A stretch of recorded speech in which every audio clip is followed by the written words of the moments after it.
물론 여긴 국민 라디오.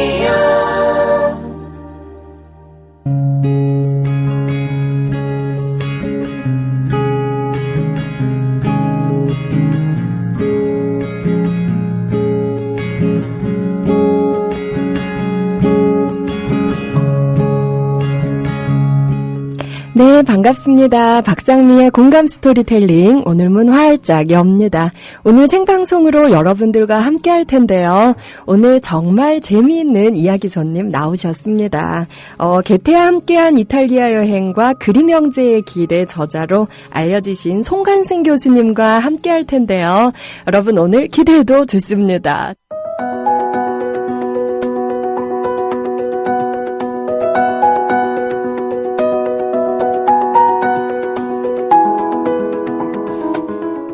네, 여러분 오랜만이죠. 네, 금요일이요. 크리스마스도 금요일이었고 1월 1일도 금요일이어서 저희 3주 만에 지금 만나는 거예요.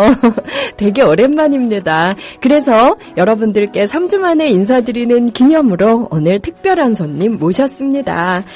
여러분들께는 개태와 함께한 이탈리아 여행의 저자로 아주 많이 알려진 분이시죠. 송관승 교수님 오늘 모셨는데요. 교수님 안녕하세요. 안녕하세요. 불러주셔서 고맙습니다.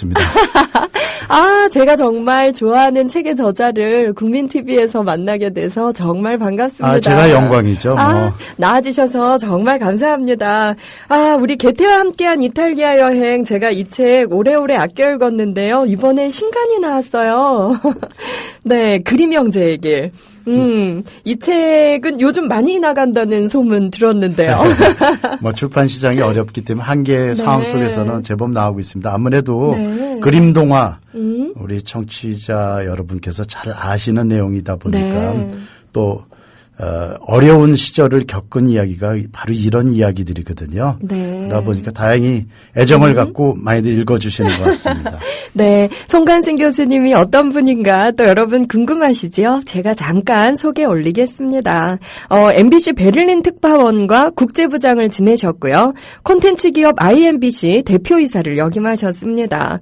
퇴직한 후에 번아웃 증후군을 극복하고 50대의 전환점에서 희망을 찾기 위해 괴테의 이탈리아 기행 한 권을 들고 7,000km의 대장정에 오르신 분입니다. 이 여행을 마치고 돌아오셔서요. 개태와 함께한 이탈리아 여행을 쓰셨고요. 개태를 지나 이번에는 그림 형제와 함께 길을 걷는 책을 쓰셨습니다. 20년 가까이 그림 형제가 살아온 길을 따라가면서 거기서 자기만의 인생을 산다는 것이 무엇인지를 배웠다고 서문에 쓰셨는데요. 지금은 세안대학교와 중앙대학교에서 미디어 글쓰기를 강의하고 계시고요. 언론중재위원이기도 하십니다. 책도 여러 권 쓰셨어요. 디지털 시대의 엘리트 노마드, 탑시크릿 그림자인간, 우리는 그들을 스파이라 부른다, 게르만 이야기 등과 같은 책이 있습니다. 아니 이게 한 사람이 산 인생이 맞나요, 교수님? 과찬이시고요. 사람마다 좋아하는 게 있는데 저는 글쓰기가 좀 재미있었고 또 요즘에 시대의 대세가 공유 아니겠습니까? 자기가 경험한 거 또 알고 있는 거 이렇게 크진 않지만 독자들, 청취자, 시청자 분들하고 함께 나누는 또 재미가 못지않게 큰 것 같습니다. 그래서 고통이 있을 때도 있겠지만 재미로 알고 그렇게 하다 보니까 여기까지 왔습니다. 저는 오늘 우리가 이 괴테와 함께한 이탈리아 여행 그리고 그림 형제의 길 두 권의 책과 함께하는 이야기가 우리 국민TV 조합원들에게도 아주 큰 위안이 되는 이야기일 거라고 확신하는데요. 근데 송 교수님 삶 자체가 또 저희에게 굉장한 도전의식과 교훈도 좀 주는 면이 없지 않아 있습니다. 퇴직한 후에 번아웃 증후군을 극복하고 50대의 전환점에서 희망을 찾기 위해 여행을 떠났다. 이렇게 되어 있어요. 번아웃 증후군에 대해서 잘 모르시는 분들을 위해서 잠깐 얘기해 주시겠어요? 영어로 번아웃이라면 번아웃 다 타버렸다. 뭐 이런 얘기 아니겠습니까?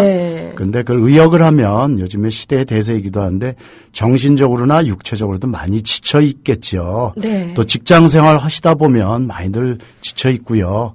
육체적으로 한국의 또 근무 환경이라는 게 그렇게 녹록치는 않지 않습니까? 네. 저도 대략 한 30년 정도 직장 생활을 했는데 하다 보면 육체적으로 소진이 많이 됐지만 못지않게 재충전의 필요성을 많이 절감을 했었고요. 네. 그러다가 우리 또 버킷리스트라는 말도 많이 네. 쓰지 않겠습니까? 영화도 됐고요. 버킷리스트 아시겠지만 죽기 전에 꼭 한 번은 이루고 싶은 소망. 그런 걸 이렇게 버킷리스트라고 하지 않겠어요? 네.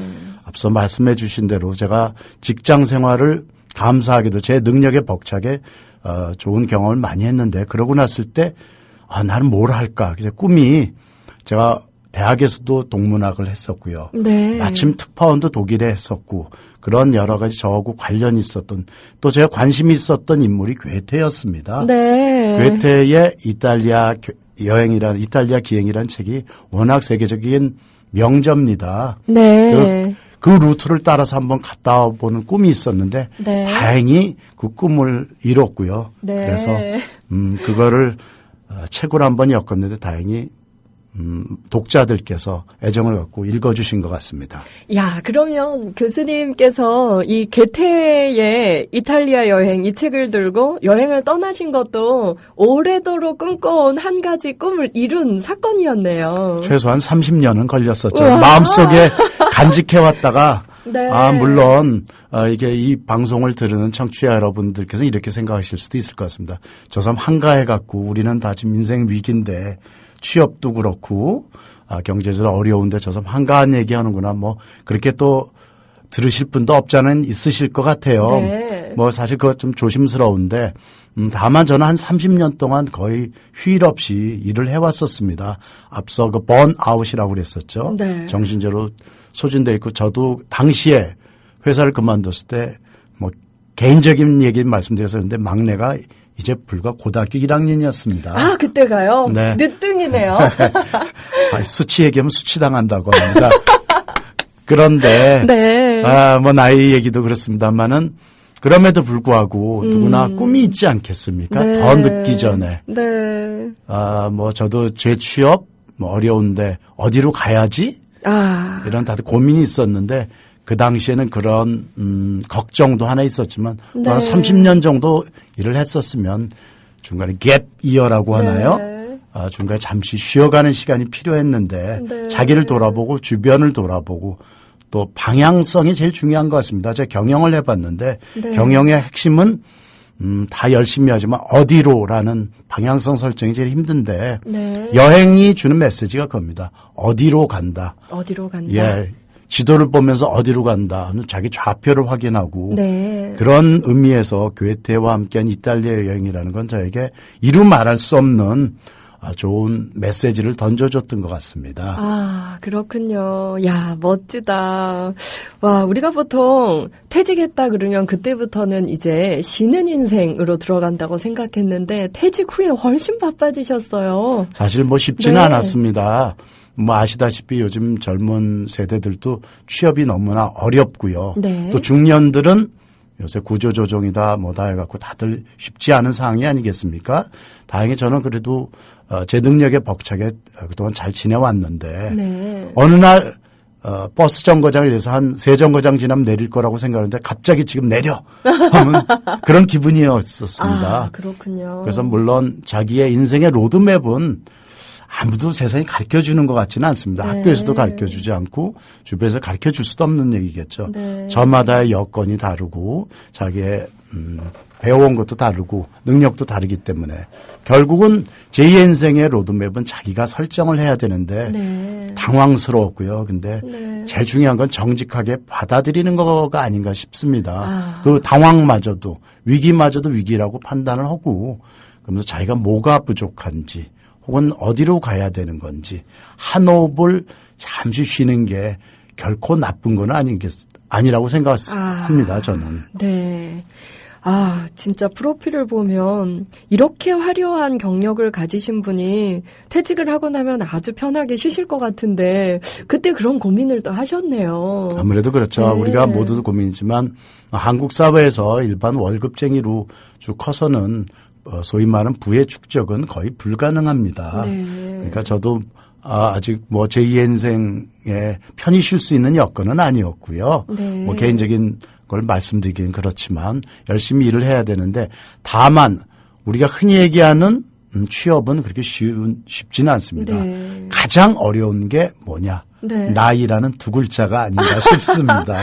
아무래도 한국적 여건에는 네. 나이가 제일 어렵고요. 그래서 네. 그 나이라는 압박이 누구에게나 네. 어려운 과제로 다가오지 않나 싶습니다. 30살은 30살대로, 40살은 40살대로, 50살은 50살대로 그런 어려운 자기의 나이대로 다가오지 않겠습니까? 그렇군요. 네, 젊은 사람들만 힘든 줄 알았어요. 서로의 그 받아들이는 네. 그 무게가 조금씩 취업의 어려움, 학교의 어려움, 또 군대의 어려움, 결혼의 어려움, 또 회사에 대한 적응의 어려움, 뭐 그런 것도 있고요. 또 네. 나이 든 분들은 또 다른 자기의 존재의 혹은 자기가 책임을 져야 되는 두 어깨가 또 간단하지는 않겠죠. 보편적으로요. 맞습니다. 야, 오늘 저희 진짜 많은 청취자분들이 들어오셨어요. 와, 우리 개태와 함께한 이탈리아 여행은 워낙 유명한 책이라 읽으신 분들이 많은 것 같습니다. 댓글 정말 많이 남겨주셔서 다 읽기가 벅찰 정도인데요. 와, 새해 복 많이 받으시라는 메시지 정말 감사합니다. 네, 새싹기타님, 달구지님, 다은아빠님, 애별리고님, 오케이마리님, 페브리즈님, 치용님, 네, 러브투님, 아유, 다 부르기 힘듭니다. 정말 감사하고요. 벌써, 네, 책 사진 올려주셨습니다. 오케이마리님, 감사합니다. 개태와 함께한 이탈리아 여행 사진 올려주셔서 감사하고요. 바보원주 김은주님 오셨어요. 송 교수님, 정말 반갑습니다. 두 분 새해 복 많이 받으시고 건강하세요. 네, 그림 형제의 길 사진도 올라왔네요. 네, 그림 형제의 길, 저는 이 책을 읽고 최근에 정말 많은 위안을 얻었는데요. 이 책은 청소년부터 어른들까지 초등학교 고학년들도 충분히 읽겠더라고요. 우리가 그림 동화는 유명하죠. 어렸을 때 누구나 한 번씩은 들었던 이야기인데 네. 뭐 이를테면 헨젤과 그레텔, 백설공주, 신데렐라, 브레멘 음악대. 네. 그런데 재밌는 거는요. 네. 아직도 많은 분들이 그림 동화 하면 그림이 그려진 동화 이렇게 알고 계신 분들이 많죠. 근데 정확하게는 다시 설명을 드리면 GRIMM 영어로 네. 그림이라는 성을 가진 독일의 두 형제가 네. 모은 동화집이죠. 그래서 네. 그림 동화집이라고 그러는데 한 가지 제가 꼭 말씀드리고 싶은 거는 한가에서 이 동화책이 나온 게 아니라는 점 꼭 말씀을 드리고 싶습니다. 네. 저 개인적으로도 무슨 얘기냐면 그림 형제가 저 책을 썼을 때는요. 크게 보면 역사적으로 보면 나라가 망했을 때입니다. 외적이 침입을 했을 때인데요. 정확하게 말씀을 드리면 프랑스의 나폴레옹 군대가 전 유럽을 석권할 때인데 독일이 쑥대밭이 돼 있었을 때입니다. 그래서 자기 아이덴티티, 자기 정체성을 찾는 작업이었고요. 그래서 그림 형제는 거기서 착안을 했던 거고 두 번째는 개인적으로는 그림 형제가 하루에 한 끼밖에 못 먹었을 때입니다. 그 정도로 경제적으로도 어려운 때. 근데 왜 하필이면 동화를 수집을 했을까? 참고삼아 이거는 창작품이 아닙니다. 안데르슨 동화처럼 창작품은 아니고 전래대로 전해져 나오는 옛날 이야기를 수집한 건데요. 왜 그랬느냐? 그 형제는 예전부터 전해지던 신화나 옛날 이야기 속에 건강한 게르만 민족의 힘이 있다고 본 거죠. 아시겠지만 로마 군단을 처음으로 격퇴한 게 게르만 민족이었습니다. 그래서 이 사람들은 막연히 생각한 게 옛날 이야기 속에 우리의 말과 글을 잘 찾아내면 그 안에 강건한 기상이 있을 거고 그러면 언젠가 독립과 통일이 될 거다. 이런 희망을 갖고 했다고 합니다. 그들의 나이가 불과 20대 중반이었습니다. 대단하죠? 그러게요. 근데 기적처럼 이 동화를 세상에 내고 난 다음에 독일이라는 나라가 프랑스 나폴레옹 군대로부터 독립을 했고요. 그 당시까지면 독일은 통일이라는 건 없었습니다. 네. 크게는 300여 개의 나라, 이 당시에는 한 30여 개의 나라로 나눠져 있었는데 네. 이 동화의 덕분으로 네. 결국 궁극적으로는 통일이 이루어졌었습니다. 그래서 가장 독일적인 가치, 왜 독일이 오늘날처럼 저렇게 튼튼한 나라가 되었는지 네. 알고자 하시는 분들은 그림 형제의 여러 가지 길, 이분들은 단순히 동화만 쓴 사람들은 아니었거든요. 네. 맞습니다. 제가 머릿말이 정말 인상적이었는데요. 머릿말 제목이 이렇습니다. 흔들림 없이 끝까지 그렇게 그림 형제처럼. 저는 이 머릿말 제목을 보고 이 책을 단숨에 읽을 수밖에 없었는데요. 제가 잠깐 읽어드릴게요. 나는 한동안 길을 잃고 있었다. 인생이 화장실 두루마리 화장지처럼 술술 풀린다면 얼마나 좋을까마는 현실은 그렇지 않았다. 잠시일 거라고 생각했던 인생의 대기 시간은 마냥 길어져 길고 어두컴컴한 터널에 갇혀 어쩔 줄 몰라 하는 폐소공포증 환자의 심정처럼 막막했다. 그러던 어느 날 저녁 무심코 서가에 있던 그림 동화집을 꺼내 읽다가 그중 한 페이지에 눈길이 멈췄다. 죽음보다 더 나은 어떤 것을 넌 찾을 수 있을 거야. 너는 훌륭한 목소리를 지녔고 우리가 함께 음악을 연주하면 좋을 거야. 우리와 함께 브레멘으로 가자. 브레멘 음악대에서 자유를 찾아 용기를 내어 길을 떠난 당나귀가 우연히 길에서 만난 수탉에게 망설이지 말고 함께 떠나자고 권유하는 대목이다. 여기서 죽음보다 더 나은 어떤 것이 라는 말은 무력감에 빠져있던 나에게 충고로 다가왔다. 브레멘 음악대는 평생 최선을 다해 주인을 도우며 살았지만 이제는 늙어서 쓸모없어진 나머지 주인에게 곧 죽을 운명에 처한 절박한 존재들을 당나귀, 수탉, 개, 고양이 이렇게 4마리의 동물로 의인화해서 풍자한 동화다. 위로와 공감이란 이런 것인가? 아무리 힘들고 처절하더라도 함께할 수 있는 친구만 있다면 이겨낼 수 있다고 하는데 시간과 공간을 훌쩍 넘어선 친구들이 나와 함께하기를 기다리고 있었다. 바로 그림 동화의 주인공들이다. 자유, 용기, 도전이 동화에 담겨있다. 라고 되어 있었어요. 야, 이게 이 책의 시작이었군요. 네, 아까 그림 형제가 왜 이 동화를 수집했는지 말씀을 드렸지만, 네. 그러면 저는 왜 이 책을 쓰게 됐는지, 지금 이렇게 박상미 선생님께서 잘 말씀을 해주셨는데요. 네. 너는 아직 훌륭한 목소리를 갖고 있어. 네. 하고 이 자리 또 불러주시지 않았습니까? 목소리도 정말 좋으세요. 우리가 같이 브레멘 음악대입니다. 우리가. 그렇죠. 네. 그리고 이 자리를 함께하고 계신 우리 청취자 여러분 또한 마찬가지겠죠. 맞습니다. 이 방송을 들으시는 분들 가운데는 여러 가지 상황 때문에 각기 다른 이유로 시리에 차 계시는 분들도 있을 거고요. 근데 동화의 궁극적인 그림 동화의 메시지는 해피엔딩입니다. 아주 여러 가지 억울한 상황에 노출이 되고 불의의 일격도 당하지만 슬기롭게 가서 궁극적으로는 꿈도 이루고 해피엔딩에 도달하게 된다는 신년의 메시지는 너무나 응원이 되지 않겠습니까? 맞습니다. 저도 이 책을 기획할 때까지만 제 운명이 이렇게 바뀔지는 몰랐습니다.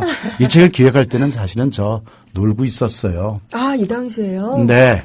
어디 출근할 곳도 없었으니까 당연히 명함도 없었고 월급도 없었고 그러니까 희망도 너무 어려웠을 텐데 이 책을 쓰면서 여기저기서 많은 분들이 함께 일하자. 너는 아직 훌륭한 목소리를 가지고 있으니까 이건 단지 목소리는 아니겠죠. 요즘 우리가 얘기하는 무형자산. 거기는 그 사람의 지식, 네트워크, 아이디어, 열정 이런 걸 포괄적으로 말하는 거 아니겠습니까? 다행히 그런 제가 느꼈던 소감, 경험을 시청자, 청취자, 독자 여러분들에게 함께 공유하고 싶다는 뜻으로 이 책을 쓰게 되었습니다. 맞습니다. 그림 형제를 그저 동화 작가로 오해하는 사람들이 많은데요. 정확하게 말하면 이분들은 동화 작가가 아니라 동화를 수집한 학자였다라고 말씀하셨어요. 도서관 사서로 출발한 형제는 평생 책을 사랑했다. 법학을 전공했지만 동화와 전설 이외에도 언어, 민속, 문학, 역사에 걸쳐 실로 다양한 분야를 연구했다. 그들은 아무에게도 얼굴을 보여주지 않던 중세와 고대의 신비한 세계를 찾아 떠났던 시간 탐험가였다. 생전에 35권의 책을 쓰고 논문까지 700편에 이르는 놀라운 저작 활동을 했다. 와, 깜짝 놀랐습니다. 우리 방송을 듣는 청취자 여러분들도 책을 좋아하지 않습니까? 이 형제처럼 책을 좋아하는 사람들도 드물었습니다. 네. 여러 가지 일을 했었습니다.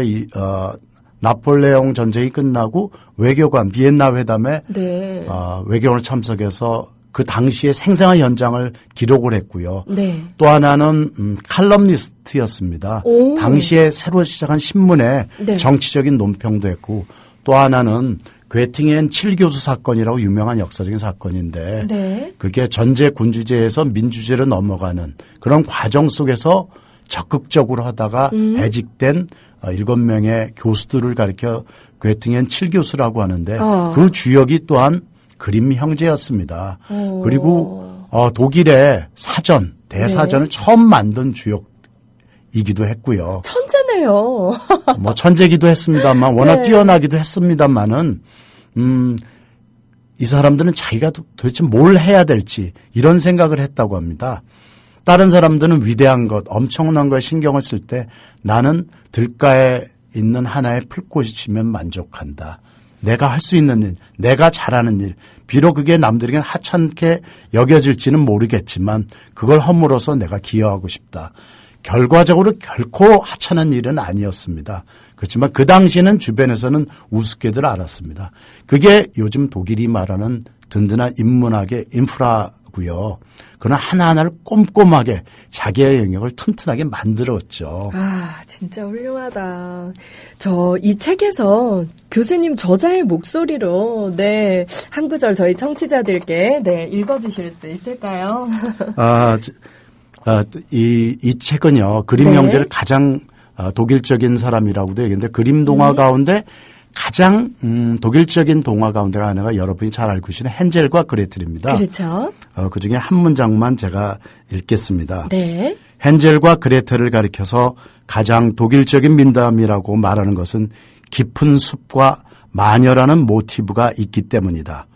숲은 냉정한 부모가 가난 때문에 아이들을 없애려고 유인했던 영영 돌아올 수 없는 것이고 마녀가 사는 장소였다. 다행히 주인공들은 그 어려운 난관을 이겨내고 다시 숲을 빠져나와 미성숙한 청소년에서 어엿한 성인이 된다. 숲은 이렇듯 넘어야 할 장벽이자 경계이다.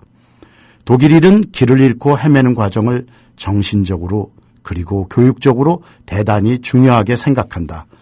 파우스트에서 괴테가 던진 핵심 메시지 역시 길을 잃고 헤매는 행위에 대한 예찬이다. 인간은 노력하는 한 길을 잃고 헤매기 마련이다. 길을 잃지 않고 얻어지는 창조는 없다. 헤매는 과정 없이 성장도 없다. 모든 위대한 발견은 길을 잃었기 때문에 가능했다. 유럽 정신의 정수라는 오드세이아 역시 미로를 헤매는 과정을 기록한 것이다. 예술에서도 길을 잃는다는 것은 새로운 것을 발견하고 창조하기 위한 필수 조건이다. 헤매는 과정은 자기 자신을 정직하게 돌아보는 좋은 기회일 테니까. 바로 그림 동화의 주인공들이 이 시대를 사는 우리들에게 전하는 메시지이기도 하다. 갑자기 눈물이 나려고 해요. 야, 새해에 정말 이 부분은 저희 청취자분들과도 오랫동안 나누고 싶은 구절입니다. 제가 다른 날 방송에서 저희 항상 공감 스토리텔링 시작할 때 5분 낭독 코너가 있는데요. 오늘은 교수님과 얘기 나눌 게 너무 많아서 생략하고 시작했는데요. 다른 날 한 번 더 읽어야겠습니다. 59페이지, 그림 형제의 길 59페이지에 있는 내용이에요. 길을 잃지 않고 얻어지는 창조는 없다. 인간은 노력하는 한 길을 잃고 헤매기 마련이다. 결국 제 경험이기도 했고 저도 대략 회사 그만두고요.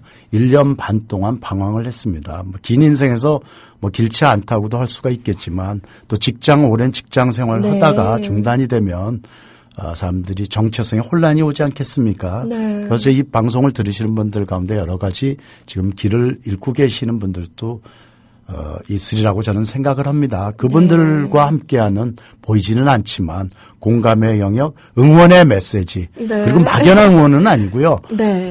경험을 통해서 이러한 그림 동화에 나타나는 게 바로 그 동화가 창조가 아니라고 말씀을 드렸죠.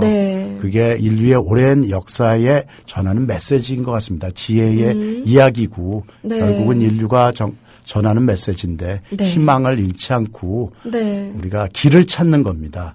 출구, 엑시트 플랜이 어딘가. 내 출구는 도대체 어디 있지? 내 출구는. 그게 출구를 못 찾으면 오래되다 보면 폐소공포증이라고 그러죠. 터널 안에 갇혀 있는 것 같은 답답함. 그럴 때 가장 중요한 게 바로 진정한 친구가 아닌가 싶습니다. 어떤 친구가 좋은 친구일까요? 우선은 인간적인 자기를 들어주는 친구. 그러니까 빅 마우스도 중요하겠지만 자기의 이야기를 들어주는 큰 귀를 가진 사람들. 말로는 빅 이어라고도 할 수 있겠는데 그림 형제는요. 왜 저런 그림 동화를 했냐면 사실은 그 사람들은 말을 많이 한 사람들이 아닙니다. 여기저기 전국을 찾아다니면서 사람들의 이야기를 들은 이야기인 겁니다. 이야기를. 그래서 큰 귀를 갖고 있는 분들을 많이 좀 만나서 큰 귀. 그렇죠. 경청을 해준다고 그러죠. 자기의 이야기를 들어주는 사람들. 들어주는 거 이상 좋은 건 없겠죠. 큰 입을 가진 사람보다 큰 귀를 가진 친구를 얻어라. 그래서 그 동에 하나가 또 이제 좋은 글도 읽고 좋은 이렇게 공감이 되는 방송도 들으면서 결코 나는 혼자가 아니라는 나는 혼자가 아니다. 그런 거를 마음속에 갖고 있으면 결국은 그림의 동화의 주인공도요. 친구를 만난 거거든요. 어느 날 뜻밖의 곳에서 좋은 친구가 나타나서 어느 구름에서 비가 내릴지 모릅니다. 그러면 어느 구름에서 비가 내릴지 모른다. 그렇죠. 건조한 날씨에 갈증이 날 때 어느 구름에서 훈풍이 불어오고 그래서 비도 내려줍니다. 대지를 적시듯이요. 그래서 좋은 친구라는 거는 자기가 간절하면 어느 순간에 나타난다는 거. 그래서 우리 청취자 여러분들에게 응원의 메시지를 던지고 싶습니다. 정말 오늘 응원의 메시지 많이 주셔서 막 힘이 나는데요. 저는 이 책에서 또 저의 가슴에 아주 깊게 와서 박힌 문장이 있는데요. 258쪽에 이런 문장이 나와요. 내가 좋아서 한 것은 커다란 대로에서 옆으로 비켜나 좁은 밭고랑을 갈고 누구도 따려고 하지 않은 숨은 초원의 작은 꽃을 따는 일이다.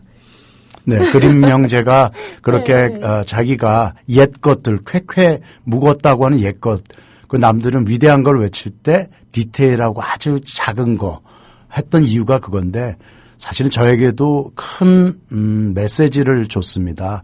제가 제2의 인생을 앞두고 무엇을 해야 되지? 그랬을 때 제가 경험한 것을 잘 정리를 해서 우리 사회에 조금이라도 제가 갖고 있는 능력이 있다면 공유를 하고 함께하는 게 제가 할 일이 아닐까. 그 그림 형제의 삶에서 배웠다고 할까요? 다행히 그런 거를 책으로 읽고 그다음에 여기저기서 방송 요청도 있고 강연 요청도 있다 보니까 당연히 공감들을 많이 해 주십니다. 그래서 우리 사회가 부족한 게 많이 있겠지만 모두 다 위대한 이야기 다 좋고 큰 이야기도 좋지만 자기 영역에서 성실하게 꼼꼼하게 할 수 있는 사람들이 좀 더 늘어나면 어떨까 싶은 게 저도 제 능력에 벅차게 사회적으로 많이 대우를 받았기 때문에 그거를 좀 나눌 수 있고 또 그림 형제처럼 꼼꼼하게 정리를 하면 어떨까 싶은 게 바로 지금 읽어주신 그러한 문장을 통해서 길을 찾았다고 그럴까요? 그렇습니다. 맞아요. 우리는 진짜 큰 대로로만 다니고 싶은데요.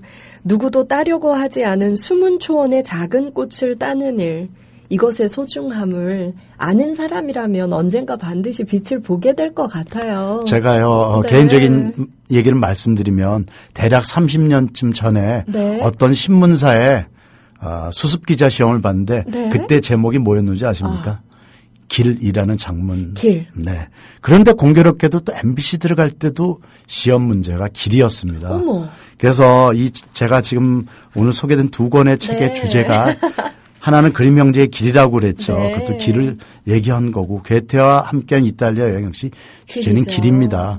단순한 이탈리아, 뭐 독일 이런 얘기는 아니고요. 동화의 길 이런 얘기도 아니고 저는 이제 컨텐츠의 길을 오랫동안 미디어 길을 해왔는데 우리 궁극적으로 생각해 봐야 되는 건 자기 직업의 길, 또 인생의 길, 우리 주변의 길, 뭐 사회의 길, 뭐 이런 걸 한번 같이 한번 생각해 보자는 취지에서 제가 길이라는 주제는 아마 제 인생이 종료되는 날까지 계속 하려고 합니다. 야, 저는 사실 교수님 처음 뵙기 전에요. 이렇게 화려한 경력만 보면서 이런 분을 만나면 얼마나 어려울까 되게 쫄아서 만났는데요. 네, 무슨 말씀? 만나서 뵈니까 눈빛도 웃는 모습도 마치 대학 신입생의 모습이어서 제가 옛날에 대표이사 할 때 CEO라고 그러죠.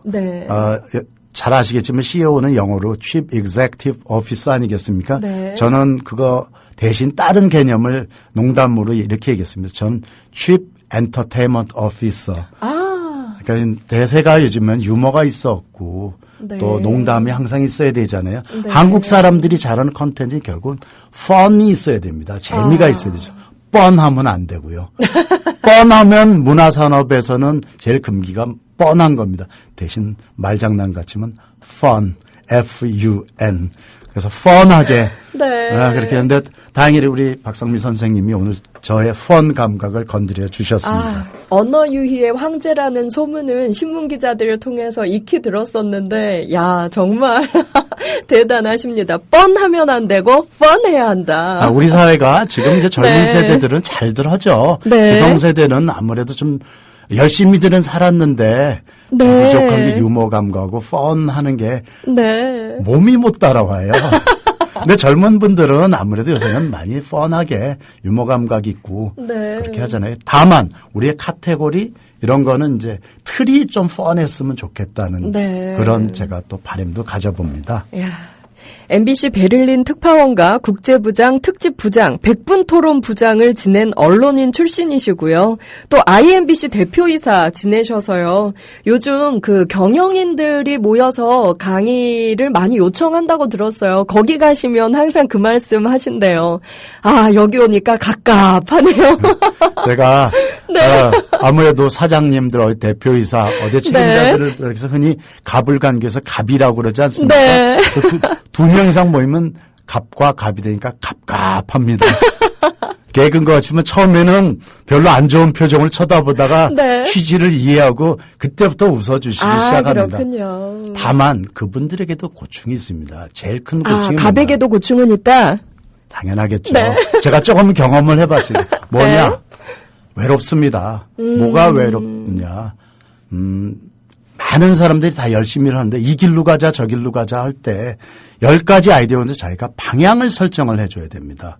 방향이라는 거는 자기가 끈 재원, 그러니까 자원 가운데 리소스가 사람의 자원도 있고요. 자금이라는 돈이라는 자원도 있고 시간이라는 한정된 자원을 어떤 방향으로 몰아줘야 됩니다. 그게 CEO가 할 가장 결정적인 일인데 잘못되면 고용불안이 오고 대단한 조직의 위기가 오지 않겠습니까? 그런 어려움을 제가 가서 좀 말씀을 드리면 많은 분들이 갑갑하던 분들이 활짝 웃지요. 그건 또 그분들의 고충, 어려움, 외로움을 함께 해주는 시간일 테니까요. 진짜 최고의 갑의 입장에 있어 보신 분께서 그런 얘기를 하니까 또 위로와 공감에 웃음이 그래서 구호도 외칩니다. 우리 갑 하면 갑 이렇게 외치고. 그렇군요. 제가 어떤 심리학자의 심리학 콘서트에서 그 얘기를 하시더라고요. 갑의 자리에 있을 때 멋진 을이 되는 준비를 해야 아주 건강한 중년 이후의 삶을 살 수 있는데 우리 사회에는 갑의 자리에 있을 때 멋진 을이 될 준비를 하는 중년 남성들이 없기 때문에 중년 남성들의 우울증이 극심해진다. 그러시더라고요. 한자로 4글자를 흔히 얘기하죠. 역지사지. 입장 바꿔서 한번 생각을 해보자.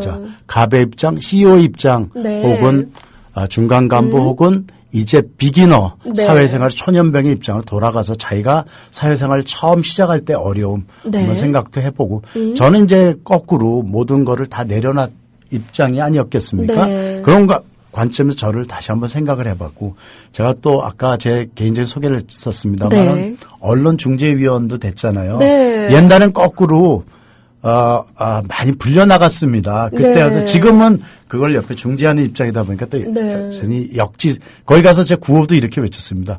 역지 없는 사지로 화답해 주세요. 그렇죠. 세상이라는 거는 그렇듯이 저쪽의 입장에서 한 번씩 생각해 보면 네. 뭐 그렇지 않아도 쉽지는 않겠습니다만 조금 더 상대방 입장 격차를 줄이는 공감을 서로 우리가 시대 대세가 부족한 게 공감인데 어떻게 하면 그 스페이스를 좀 줄일 수 있지 않을까. 네. 그게 제가 할 역할 중에 하나인가 아닌가 그렇게 생각을 합니다. 아, 네, 얘기가 나왔으니까 잠시 언론중재위원 일도 하고 계신데요. 언론중재위원들이 하는 일은 어떤 일인가요? 요즘에는 그 누구보다 네. 언론의 역할에 대해서 뭐 불만을 갖고 계신 분들도 있을 거고 또 네. 언론사만 다르겠습니다.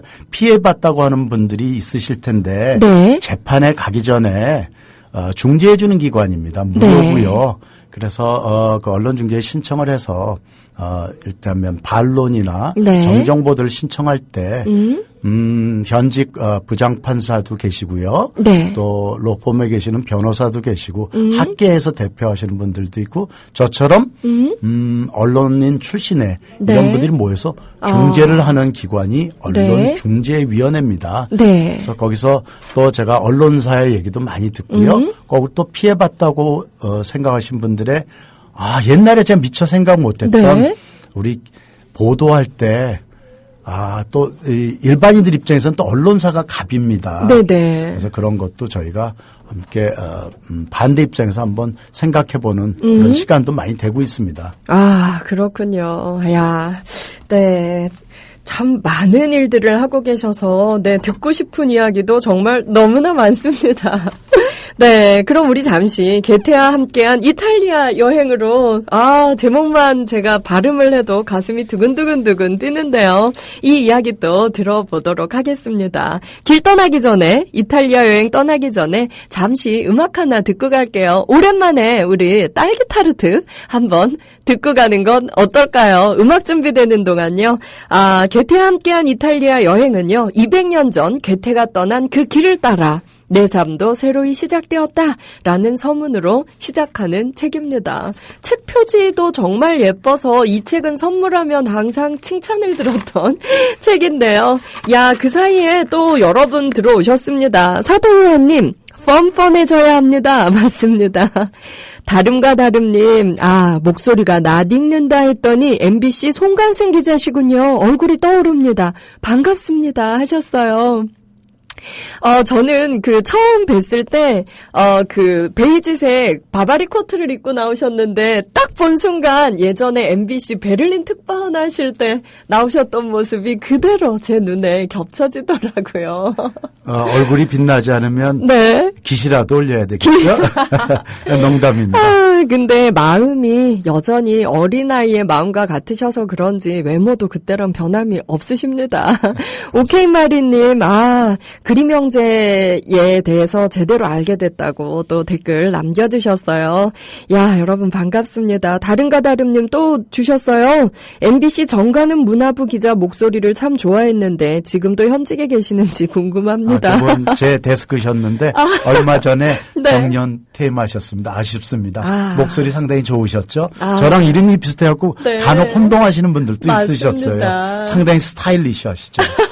송 교수님도 마찬가지세요. 네, 그러면 저희 딸기 타르트 음악 듣고 와서요. 게테와 함께 이탈리아 여행 떠나겠습니다.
체코 칼스바티의 강가와 보헤미안 숲을 걷고 오스트리아의 한복판을 가르는 거대한 알프스 산맥을 넘어 이탈리아 반도 구석구석까지 이르는 대장정에 오르다. 네, 이 책의 표 사이에 이렇게 써 있는데요. 아, 저는 이 구절 또 형광펜을 쫙쫙 발랐습니다. 노력하는 한 인간은 방황하기 마련이다. 누구보다 꿈의 폐활량이 컸으며 누구보다 상처를 많이 받았던 괴테가 던지는 따뜻한 응원가이다. 멋집니다. 꿈의 폐활량. 네, 괴테는 제 기준으로 봤을 땐 네. 제가 고민했던 걸 저보다 200년 전에 고민을 했었고 제가 꿈꿨던 거를 200년 전에 꿈꿨고 네.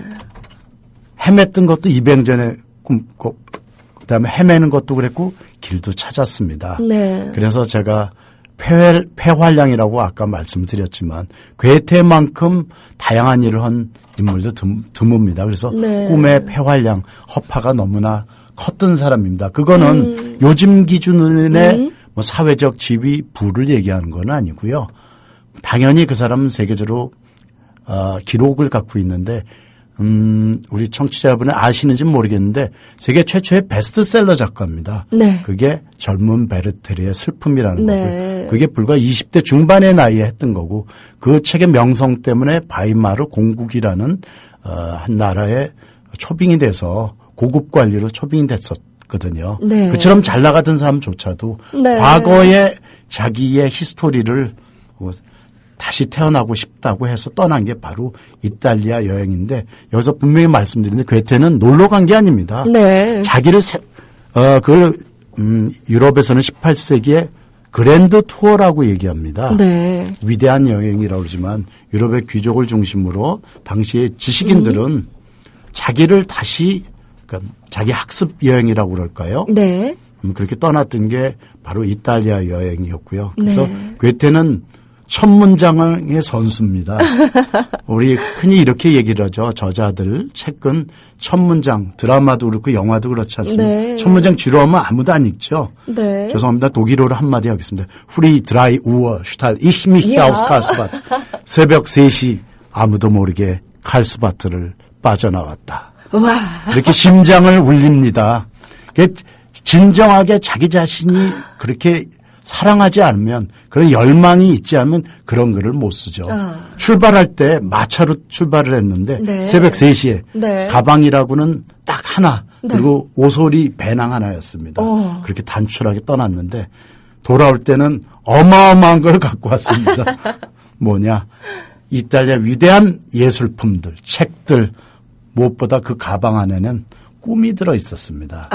그래서 이 여행을 가리켜 얘기한다. 이 여행 이전 비포와 애프터로 나눈 그 위대한 여행이라고 얘기합니다. 개인적으로 괴테는 더욱 성숙해진 문학적이나 예술적으로 그렇고요. 독일이라는 나라는 그전에 힘은 세지만 문화적으로 변방이었는데 이 여행 이후로 위대한 문화 강국으로 됐고요. 네. 그렇듯이 예술가들에게는 괴테를 따라가는 건 유럽인들에게는 오랜 로망이었습니다. 네. 말장난하면 로망 잘못하면 노망 걸린다고 그럽니다. 나이 들어서 저도 50대 나이에 함부로 따라가서는 안 됐었는데 현대판 마차인 렌트카를 해가면서 네. 무수한 사고가 있었습니다. 저는 네. 가서 그 전환점이 어디였냐면 나폴리였습니다. 반도의 끝 나폴리에서 자동차가 바퀴가 터져갔고요. 어머. 거의 죽을 뻔했는데 그래서 그때 두 가지를 배웠습니다. 네. 첫째, 바퀴가 터지고 갈아 끼우는 과정을 그래서 그걸 우리 은퇴를 하는 거를 한 직업에서 끝난 건 리타이어라고 하죠. 바퀴를 갈아 끼우는 것도 리타이어입니다. 두 번째, 이럴 때 어설프게 스페어 타이어 키면 더 큰일 당합니다. 인생도 그런 것 같습니다. 조급하고 그렇게 하면 안 되고요. 그럴 때일수록 차분하게 제대로 된 타이어를 끼워야지. 그래서 제 인생관을 좀 바꿔놨다고 그럴까요? 또 아시겠지만 이탈리아 사람들 멋있잖아요. 네. my friend 괜찮아. no problem, no problem 하면서 사실은 예쁜 여자면 휘파람 슉슉 붑니다. 그런데 그 사람들이 배우지 인생 그렇게 조급해하지 마 친구 my friend. 그때는 대단히 섭섭하고 그랬지만 좋은 얘기였던 것 같습니다. 사는 태도에서. 특히 이제 제 정도의 나이가 된 사람에게는 네. 특히 한국 사람이 갖고 있는 장점도 있지만 아쉬움도 있지 않겠어요. 네. 그래서 그 자동차 사고는 제 여행에서 가장 큰 선물이었습니다. 너무너무나 힘들었었지만 옛날식의 사는 방식의 타이어를 갈아 끼우고 덜 조급하고 또 주변을 돌아보고 네. 이제는 새로운 관점에서 세상을 관조를 하면서 보이지 않는 선물이었던 것 같습니다. 야, 그러면 괴테가 이탈리아 여행에서 꿈의 폐활량이 커졌듯이 이 여행길에서 손 교수님도 꿈의 폐활량이 아주 커져서 돌아오셨겠네요. 괴테는 나폴리에서 이렇게 얘기했습니다. 네. Du warst sonst toll oder bist du es jetzt? 너는 옛날에 미쳐 있거나 아니면 지금 미쳐 있다. 제가 옛날에 야근하고 토요일 일 없이 가정도 돌보지 않고 일에 미쳐 있던 것도 제 일이었고요. 제 인생이었고 거꾸로 자 고등학교 1학년짜리 아들도 있고 그런데 네. 왜 이렇게 지금 그거부터 빨리 해야 되는데 네. 이렇게 헤매고 있었던가 그것도 또 하나의 저의 한 면이었던 것 같습니다. 괴테는 그걸 참 멋지게도 너는 옛날에 미쳐 있거나 아니면 지금 미쳐 있다. 이렇게 멋있는 말로 그러니까 위대한 작가겠죠. 네. 저에게는 아주 큰 사는 방식 새로운 뭐 젊었을 때는 또 열심히 그렇게 미쳐서 일에 미쳐야 되고 네. 또 어느 정도 자기가 나이가 되면 네. 좀 한편으로는 관조도 하고 베풀고 주변을 돌아보면서 살아야 되는 게 또 한 가지의 길이 아닐까 그렇게도 생각이 되었던 것 같습니다. 이야. 정말 우리 송 교수님 정말 너무 말씀 잘하셔서 저희 지금 대본 있는 것 같죠? 오늘 어떤 얘기 나눌지도 제가 전혀 말씀드리지 않고 네 바로 오셔서 마이크 앞에 앉으셨는데 정말 너무나 감동적이고 멋진 말씀들 많이 주시죠. 지금 말씀해 주신 내용은요. 괴테와 함께한 이탈리아 여행 400쪽 부터 402쪽까지에 나와 있는 말들인데요. 야, 정말 좋습니다. 나폴리에서 나는 인생의 타이어를 갈아 끼웠다. 타이어 펑크 사고는 어쩌면 이번 여행이 내게 준 최고의 선물이었던 것 같다. 라고 쓰셨어요. 괴테는 작은 배낭 하나 들고 이 여행길에 올랐는데요. 교수님께서는 처음 떠나실 때 뭘 들고 떠나셨나요? 독일에는 이런 말이 있습니다. 네. 당신이 들고 있는 가방을 내게 보여다오. 네. 그러면 당신이 누구인지, 어디서 왔는지, 무엇을 하는 사람인지 내가 말해주겠어. 갑자기 제 가방 속이 걱정되는데요. 저도 그래서 이 가방이라는 거는 단순한 물건을 넣는 물건을 얘기하는 게 아니고요. 메타포라고 그러죠. 네. 은유를 얘기합니다. 꿈을 얘기하는 거고. 그래서 또 독일엔 또 이런 유명한 마릴린 디트리히라고 옛날에 유명한 가수 겸 배우가 있었는데 네. 이런 제목의 노래도 있습니다. Ich habe noch eine Koffer in Berlin. 나는 베를린에 가방을 두고 왔다. 그 가방 안에 추억과 옛 사랑과 열정과 꿈과 아쉬움과 그 가방을 다시 찾으러 간다는 핑계를 대고 다시 가고 싶게 만드는 거를 그게 은유적으로 표현하는데요. 이야. 그래서 독일 사람들에게는 가방이 아주 중요한 문제입니다. 그래서 아까 말씀드렸듯이 당신이 들고 있는 가방을 내게 보여다오. 그럼 내가 무슨 가방을 당신이 어떤 사람인지 말해주겠어. 이렇게 얘기하는데 제가 무슨 가방 하나는요. 제가 그 여행을 떠났을 때 우리 옛날 직원들하고 헤어지던 날 직원들이 저에게 가방을 하나 선물했습니다. 배낭이었습니다. 오랫동안 고생했으니까 이제 쉬고 여행을 하면서 새로운 열정과 꿈의 이야기를 그 가방 안에 담아달라고.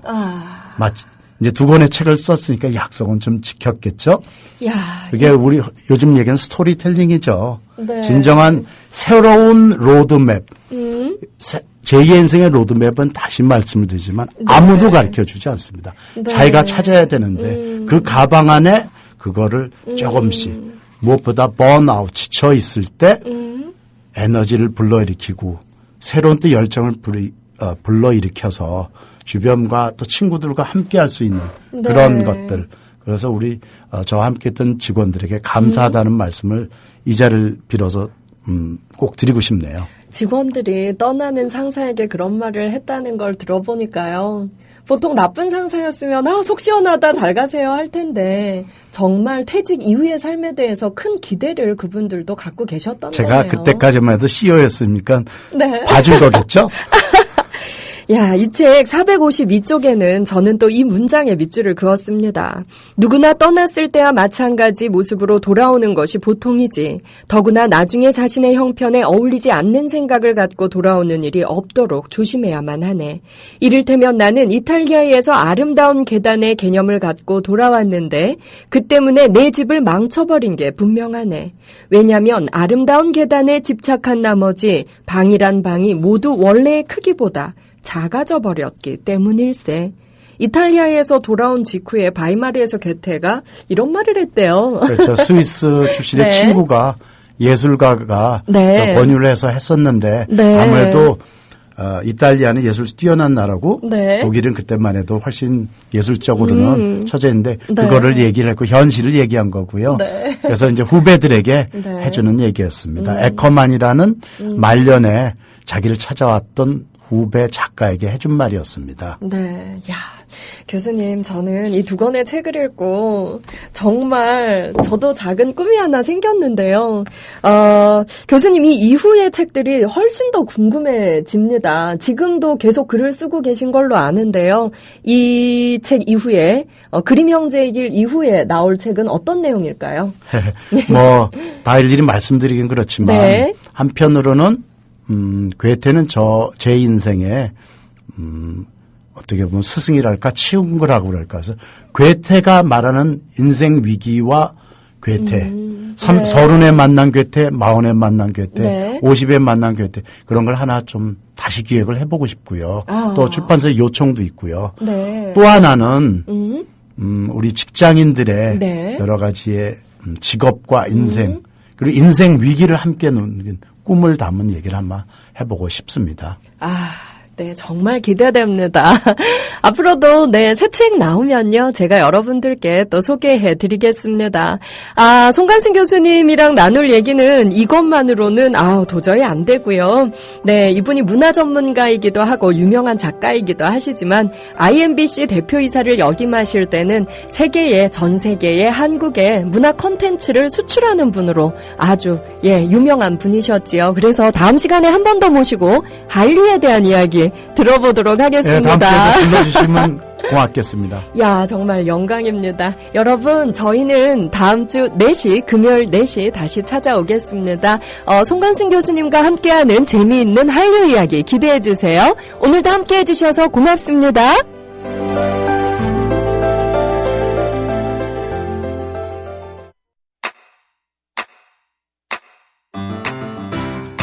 국민 라디오 지지하는 4가지 방법 아시나요? 다운로드하기, 별점 주기, 댓글 달기, 구독하기. 국민 라디오를 보다 많은 이들에게 전할 수 있는 가장 손쉬운 방법. 다운로드하기, 별점 주기, 댓글 달기, 구독하기. 잊지 마세요. 다운로드하기, 별점 주기, 댓글 달기, 구독하기.